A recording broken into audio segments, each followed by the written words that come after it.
What Trump's been able to do is, I say he's basically did a full hostile takeover of the Republican Party, and I don't think it's even as much about the issues. I think it's about the attitude.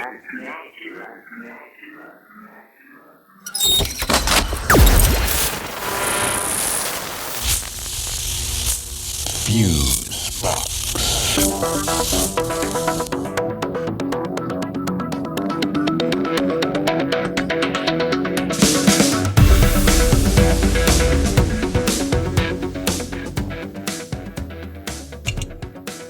Okay, this is Fusebox, number 157, Optical Delusions. And you are smaller than you actually appear. Yes, and your worldview is getting tinier and Tinier and smaller until you just don't give a crap. yeah. Hello, friends, and welcome into this, the 157th edition of Fusebox, intoxicatingly entitled Optical Delusions. And I'm your walking softly but carrying a huge subcommittee host, Mark Rose, and over there, arms gesticulating gesticulating wildly. Easy for you to say. Yeah, it was an hour ago. As he dominates the many buttons and dials over there. Dominate. That's right. The Deacon of Dials, Milt Keynes, everybody. Thank you kindly. So I guess we should pull the curtain back here a bit, yeah? Well, yeah, because, well, as you might have noticed, friends, we didn't begin this episode with a thunderous celebratory cheer commemorating the removal of the orange guy from the White House because, well, we don't know yet. We're recording this before that fateful day, Tuesday, November 3rd, when we will, hopefully, either know or be in the process of knowing who, in fact, is the next president of these United States. Yeah, I'm really counting on a landslide, bro. Well, you know, the current polls seem to have indicated that. But as we know, we never know. One thing is for sure, though. Complacency is not an option this time out. You know, I was hearing that there were as much as 20 times the amount of voter activity in a bunch of states. 20 times. Yeah, turnout is looking to be historic this time. Too big to rig, as they say. It does look as though there were a boatload of Republicans jumping ship as well, including some 20 former Republican attorneys stating that Orange Guy was a threat to the rule of law. And now all those guys and gals are endorsing Biden. Others realizing that it was probably political suicide to stay with that guy. You think? I mean, you gotta wonder how some of these folks sleep at night. Well, one thing is certainly clear. They were just sloppy as hell in the conceal our true motives department. Orange Guy's son-in-law and practicing department store mannequin, Jared Kushner, said of specifically black voters now, quoting, "President Trump's policies are the policies that can help people break out of the problems that they're complaining about.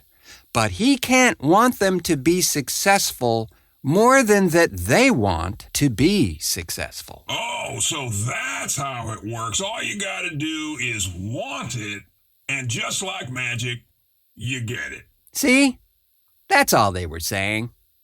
That, and that the Black Lives Matter movement is a symbol of hate. That's a direct quote. Yeah, there just hasn't been enough Vagaries for those guys. Need a whole lot more, just for them. Well, the other thing that struck me when Orange Guy was afflicted with the viri there was that for a moment, just a tiny second there, he became a walking endorsement of socialized medicine. I mean, he got all the treatment he needed, and some of it very experimental. and then was touting how everybody should get this great treatment and how wonderful it was and blah, blah, blah. Well, he just waved a huge flag for the nationalized healthcare program. Which his plans for, he still has never released. Well, it's kind of like his tax returns. Well, wait now. China has them, evidently. Yeah, that's right. Another little wrinkle there. Chinese bank account. I'm telling you, there is such a long list of cagey, some might even say dishonest, business deals and more than just shady folks surrounding this guy that, presuming he is now officially a bad memory, let's hope, he's going to be... Well, I mean, he even said at one of his brown shirt rallies that he didn't know what he'd do if he lost the election. Maybe he'd leave the country, he said. Yeah, I wouldn't do that. You know? They already know you're a huge, and a lot of people are saying, a major bigly flight risk. Yeah, he's got his own planes, so... Yeah, it's a thing, man. So, friends, the theme for this show is the optics of situations, a term that is and has been very worn, perhaps even worn out, especially in these recent political times of ours. And thus, our secret word for this episode is optics. That's right. And along those lines, there was an attempt, as you probably know, friends, to attack Joe Biden's son with some stories of a mysterious laptop belonging to Hunter being discovered and containing all this allegedly nefarious information and compromising pictures and so forth. Well, here's the weirdness about all that, whether it's real or unreal or invented or dropped out of the sky. That had about the same effect as the Access Hollywood tapes had on the orange guy. Yeah, zero. Thing is, though, in any period of our political history, both of those things would have caused the ship to sink. You remember Gary Hart? Oh, sure. I mean, the lap scandal. Yeah. Some gal. Donna Rice. Yeah, right. Yeah, so she sits on his lap, right? Someone snaps a photo, and, that's it. Goodbye, Gary. You're done. Yeah. That whole thing was literally the derailment of his presidential aspirations back there in 1987. Some might argue that it was a very well-orchestrated derailment. Guess he continued to serve as an envoy to Ireland and a bunch of stuff up until about 2017, it looks like. Wow. Really? Yeah, that's what it says here. Well, you know what? That's good, I guess. Sometimes the optics can be used to make sure that your political career is done. Then you just become a pundit on one of those deep cable news channels. Yeah, there is that. You don't like me, do you? No!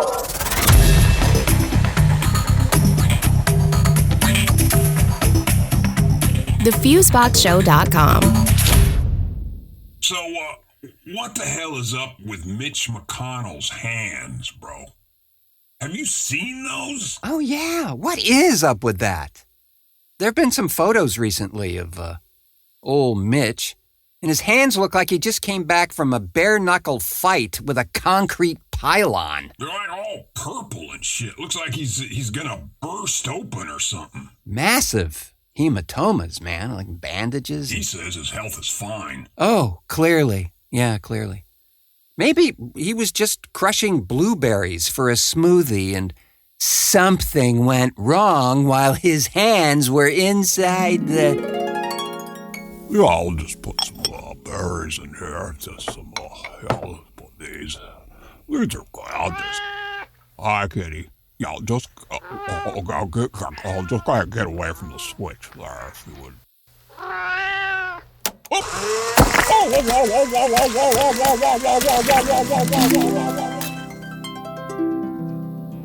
Huh. Well, I don't know.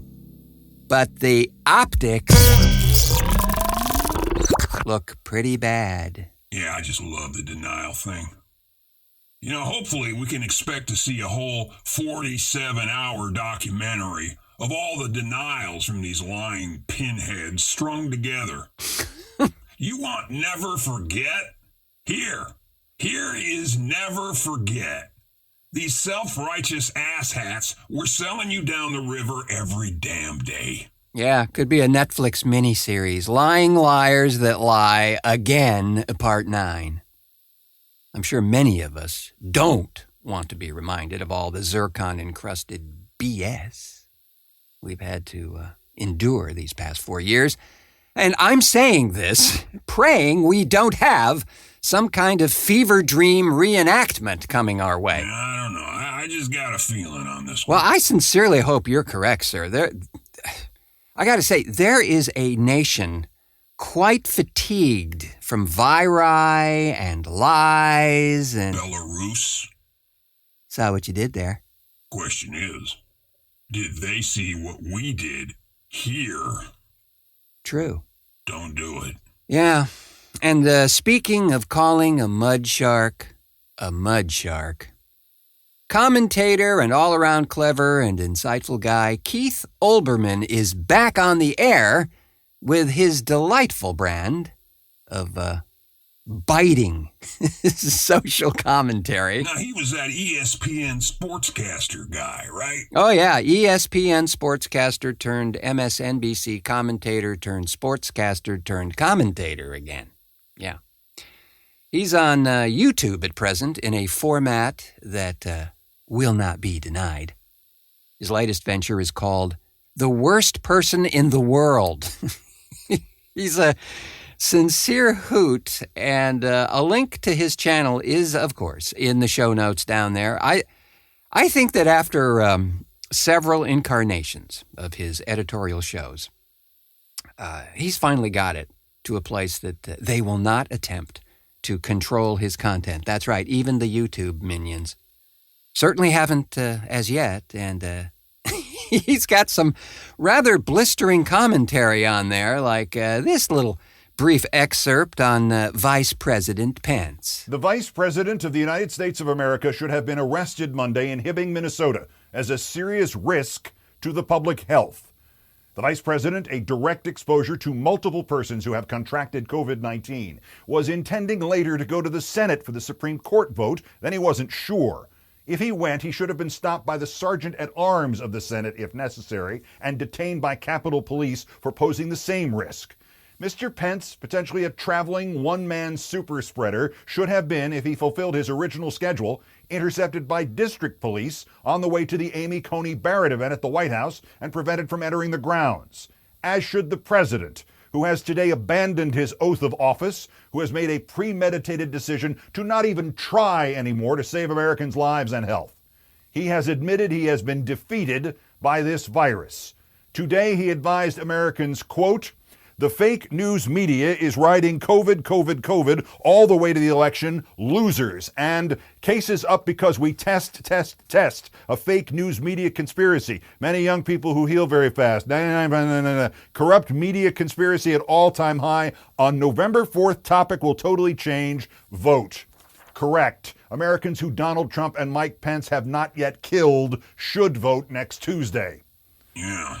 Kind of makes them both mass murderers. Well, negligent homicide at the least, right? He's right, too. They have just officially given up, opting for this herd immunity escape clause, I think. Oh, you know, and speaking of that, I read that if this herd immunity thing was to really be the go-to remedy... Yeah. That even with a 1.5% mortality rate, which is half of what it is at present, evidently, that would be over 600 million folks dead. How exciting! That's getting way closer to the numbers those goose-stepping insects want anyway, right? That's right. Just keep on marching till you get to those big, shiny, rotating knives of destiny. And then...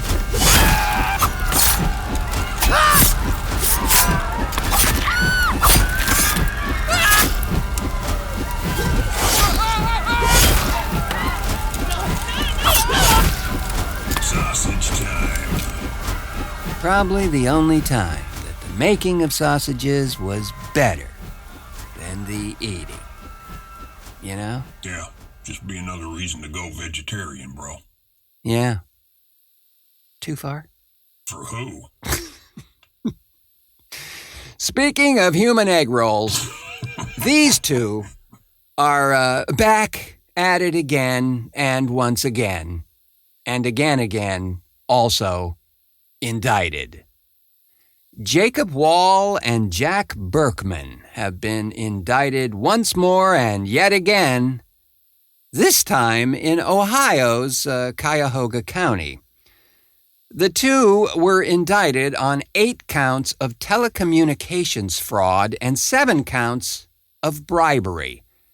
So, in the state of Ohio, bribery covers attempts to intimidate or coerce a person not to vote. A recording of the call retrieved by Cuyahoga County Prosecutor Michael O'Malley's office matched a call identically that the two were indicted for, allegedly, placing in Michigan. Went something like this. Hi, this is Tamika Taylor from Project 1599, the civil rights organization founded by Jack Burkman and Jacob Wohl. Mail-in voting sounds great, but did you know, if you vote by mail, your personal information will be part of a public database that will be used by police departments to track down old warrants and be used by credit card companies to collect outstanding debts. The CDC is even pushing to use records from mail-in voting to track people for mandatory vaccines. Don't be finessed into giving your private information to the man. Stay safe. And beware of vote by mail. O'Malley's office alleges that the duo placed 67,000 calls across Midwestern states.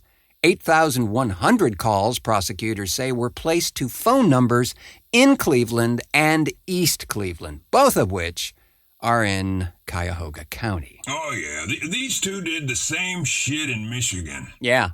And at that time, when they were indicted, they brought a film crew with them and had fistfuls of $100 bills that they were throwing around as they turned themselves in, claiming, of course, that they had nothing to do with it. Except the robocall delivery company had not only eyewitnesses and signed documents stating that these folks were, in fact, the recipients of the call information. Well, I think one of them, Wohl maybe, he was behind leaking juror questionnaires during the Roger Stone trial. Yes, perfectly normal, yeah. Mm-hmm. And Burkman has the but-stupid distinction of staging a fake FBI raid on his own home. The, quote, agent, end quote, later said he was an actor who was hired on Craigslist. Yeah, well, you know, the Elliot Ness face mask he was wearing was the dead giveaway. Yes, well, these two are they're not exceptions, you know. The optics are shit. Well put. I try. Well, with all the strange court shenanigans going on, you know, like fast-tracking confirmations of Supreme Court justices and the like, there was a little reported-on event that has some rather huge implications for another similar case. The founder of NXIVM, Keith Rainier, was sentenced to 120 years in prison for racketeering, sex trafficking, child pornography possession, and other, that's the cue right there, other crimes.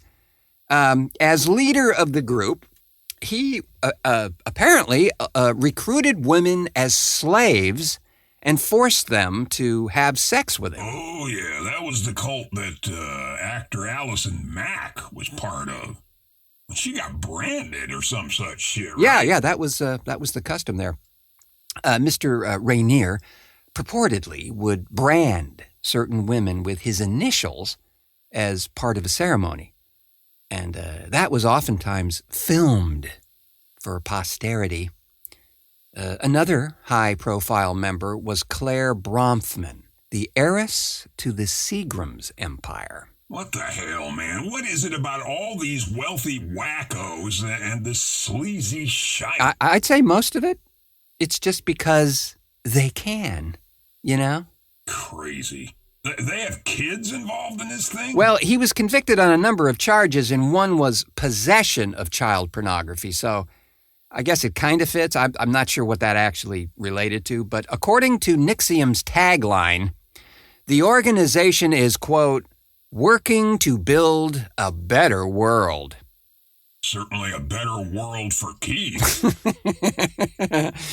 It says it has worked with more than 16,000 individuals and operates centers across the U.S., Canada, Mexico, and Central America. Well, I know in at least one of those instances, a client or member, or who the hell knows, was the son of the president of Mexico. Oh, I see where you're going. Ghislaine Maxwell and that Jeffrey Epstein guy. Yeah, precisely. They gave old Keith here 120 years. What the hell are they going to throw at Ghislaine? Who pretty much was the second in command of that sleazy weasel Epstein and all his fun and frolics. Well, how about 2 million years? Yeah, you just keep digging her up and putting her back in a cell. Works for me. Yeah. And it's also interesting to note that both of these cases were kind of emerging in the public arena there around the same time. Ghislaine Maxwell's trial begins in March of next year. If she makes it. Well, there is always that. I just hope it really does come to trial. There are going to be so many famous heads that will roll. Yeah, that's just it. You think they will allow that? I guess, in some way, it depends on who's in the White House. Because the optics will, in many ways, drive the outcome of a lot of these things. Well, the weather's getting cooler, friends, and maybe you're saying to yourself,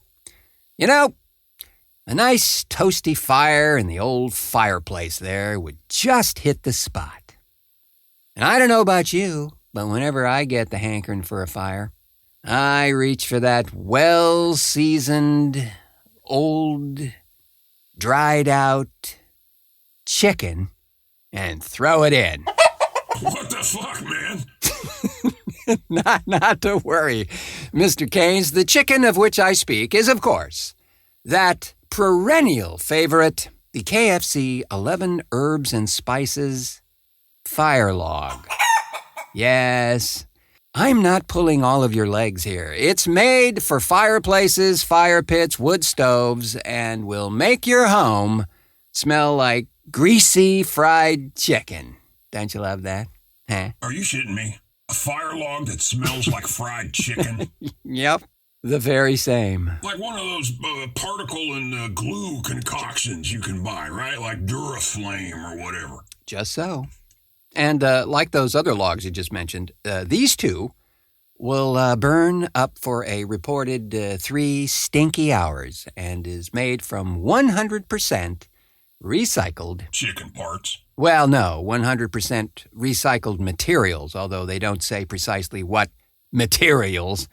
But I guess it retails at about $15.98 here in the U.S., and I presume that is for a box of 4 or 6 or so. Well, you better hope it's not for one, because if it was, it'd be cheaper to burn the chickens.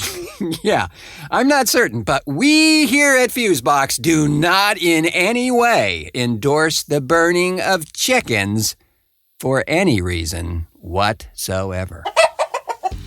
And with that deep-fried notion, We'll take our greasy eye charts and mirrored sunglasses and skulk back to the abandoned refrigerator from whence we came, but not before thanking our contributors to this edition of the show, Sabra May, and a heads up, friends, to catch the new Keith Olberman show, The Worst Person in the World, streaming now on YouTube, right this very second. Well worth the time.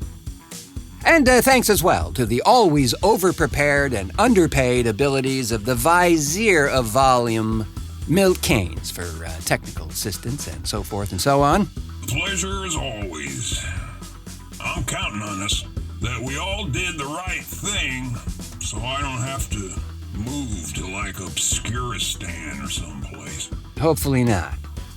They probably wouldn't let you in anyway, though, you know, because of the viri. I'll sneak under the barbed wire. Thanks as well to you, friends, for bravely pushing play on this edition of Fusebox. We know there's a lot vying for your time, so we certainly and sincerely appreciate you beating yourself over the head with some stray KFC chicken logs to make the experience more enriching. And when it stops hurting, you might want to just go ahead and subscribe to this fine program if you have not otherwise done so at wherever you have found us, Apple Podcasts, Google Podcasts, and the now almost nearly famous Amazon Podcasts, and Stitcher, iHeartRadio, and, of course, the very OnSug itself at ONSUG.com. Greatly appreciated. I have been your optically challenged but seeing through you anyway host, Mark Rose, saying, until our next cartoon.